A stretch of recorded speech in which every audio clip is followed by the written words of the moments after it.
Hello மக்களே, இன்றைக்கி நான் என்ன சமைக்க போகிறேன்னா பூண்டு குழம்பு. ஃபஸ்ட்டு கடாயில் எண்ணெய் ஊற்றிட்டு வெந்தயம் போட்டுட்டு அது பொரிஞ்சதும் சீரகம், அப்புறம் கடுகு ஒரு ஸ்பூன் போட்டு நல்லா வெடித்ததும் 2 பெரிய வெங்காயம் எடுத்து கட் பண்ணி போட்டுக்கோங்க. அப்புறம் அதை போட்டு நல்லா வதக்கிட்டு, ரொம்ப டார்க் ப்ரௌன் வரணும்னு அவசியம் இல்லை, சும்மா நம்ம நார்மலாக வதக்கினாலே போதும். வதக்கிட்டு அப்புறம் பூண்டு போட்டுக்கோங்க. பூண்டு வந்து நிறைய போட்டுக்கோங்க, மோஸ்ட்லி நிறைய போட்டால் தான் பூண்டு குழம்புக்கு ஃப்ளேவரே நல்லாயிருக்கும். எனக்கிட்ட இப்போ கொஞ்சம் தான் இருந்துச்சு, அதான் என்கிட்ட இருந்தது போட்டேன் நான். உங்ககிட்ட ஒரு 10லேருந்து 20 பல் பூண்டு போட்டுக்கோங்க. பூண்டு போட்டு அப்புறம் நல்லா வதக்கிக்கோங்க.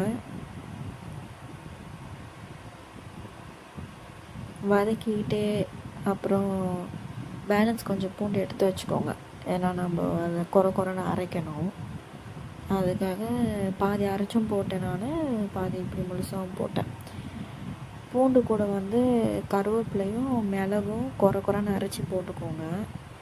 நிறைய பேர் வந்து கருவேப்பிலை சாப்பாட்டிலலாம் இருந்துச்சுன்னா தனியாக எடுத்து வச்சுருவாங்கள்ல. ஸோ நான் அதனால் இது கூடயே போட்டு குறைன்னு அரைச்சிட்டேன். இது வதக்கும் போதே உங்களுக்கு வீடே வந்து நல்ல ஸ்மெல் கிடைக்கும். போட்டு நல்லா வதக்கிக்கோங்க. வதக்கிட்டு அப்புறம் 2லேருந்து 3 தக்காளி எடுத்துக்கோங்க, நல்லா பழுத்த தக்காளி எடுத்துக்கோங்க. தக்காளி போட்டு நல்லா வதக்கிக்கோங்க.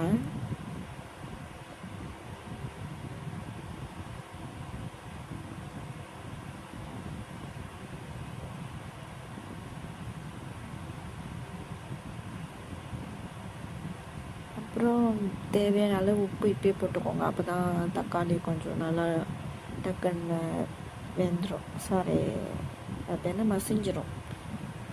அதனால் இப்பயே கொஞ்சம் கல் உப்பு போட்டு, கல் உப்பு சால்ட்டு என்ன இருக்குது போட்டுக்கோங்க. போட்டு நல்லா வதக்கிக்கோங்க.